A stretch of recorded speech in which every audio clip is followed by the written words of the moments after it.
Hey there, welcome back to the Veggie Nerd. This part of the video you can click on the screen at any time to pick which thing you'd like to see. Otherwise, click down here in the corner to watch all three, or just let the video play. Thanks for stopping by. I hope you enjoy the video. Right here, I show you how to make roasted garlic. Here, I show you how to cut onion. And down below, I show you how to create tomato concasse, which is basically a seedless, skinless tomato. And without further ado, let the demonstrations begin. Making roasted garlic is really simple to do. Have your garlic, a sharp knife, a little bit of olive oil, and a baking sheet. We're going to preheat our oven to 400 degrees and then pop off the top of our garlic with our knife. This exposes the insides of our garlic. Going to put it on our baking sheet and put about a tablespoon of olive oil over the top. Perfect. We're going to stick this in the oven for about 35 to 40 minutes, just until your garlic is golden brown. You can also place this in a deeper dish with some tin foil over the top. The added steam kind of helps cook and get your garlic nice and soft. But I find doing it this way works just fine. Once your garlic is all done and cool, you should just be able to squeeze the garlic out of the pods. This is a really nice bit of kitchen knowledge to have. It really changes the flavor of the garlic. It's not as harsh, it's a little more mild and nutty, and the caramelized sugars kind of make it sweeter. Alright, to begin cutting our onion, we gotta get off this outer skin. I'm gonna start off by taking off the top of our onion. That's what's gonna hold our onion together for later in the process. So just cut off the top, discard that there.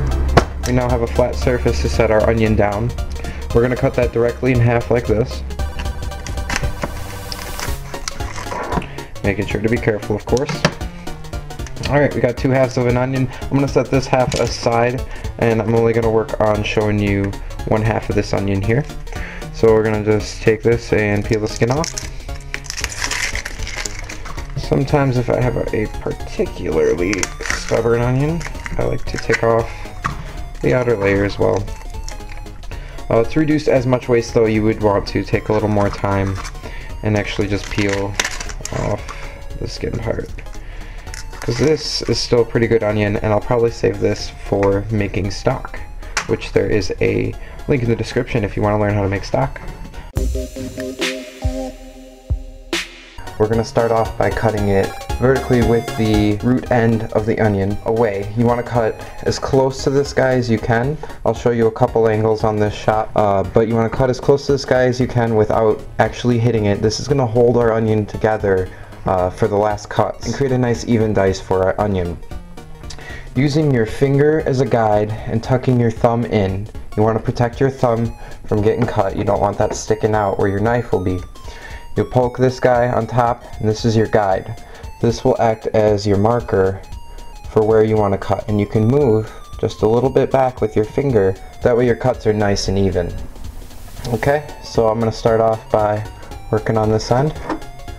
Just pushing back as far as I can without disrupting too much of my onion. Just getting back as far to that root as I can while keeping my cuts as even as possible.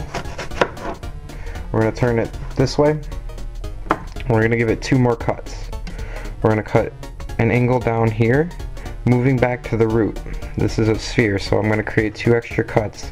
I'm going to go down,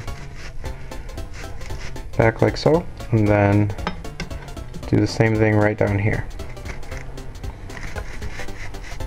Okay, now that we've got our cuts pre-incisioned in there, I got our root holding this for the most part all together is my favorite part. Using the same hand technique, using my knuckle as a guide and keeping my fingers tucked away, I'm going to make the same size cuts as I did this direction. And this will help me guarantee a nice dice. Just trim up our last bits here.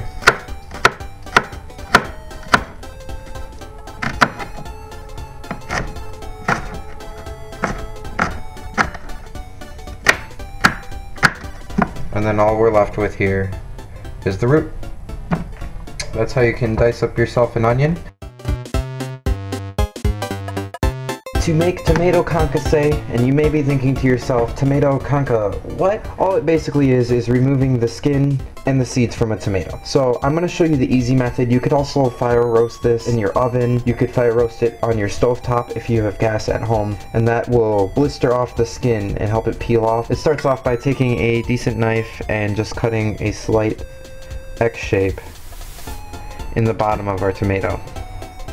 We're going to pop this guy in some boiling water just until we see the skin start to bubble and kind of peel away. We're going to take it out of the water, peel off the skin, cut it in half, and then we're going to take a spoon and kind of dig out these seeds on the inside. Finish it off with a nice dice. This is perfect to add to soup. You can make your own tomato sauce at home. It's used in a lot of different recipes, and it's something that's good to know in the kitchen. Alright, and there we have it. I hope these tips help you out in the kitchen. Thank you guys so much for watching. Leave your comments down below on what you'd like to see in some future videos. #VeggieRequests.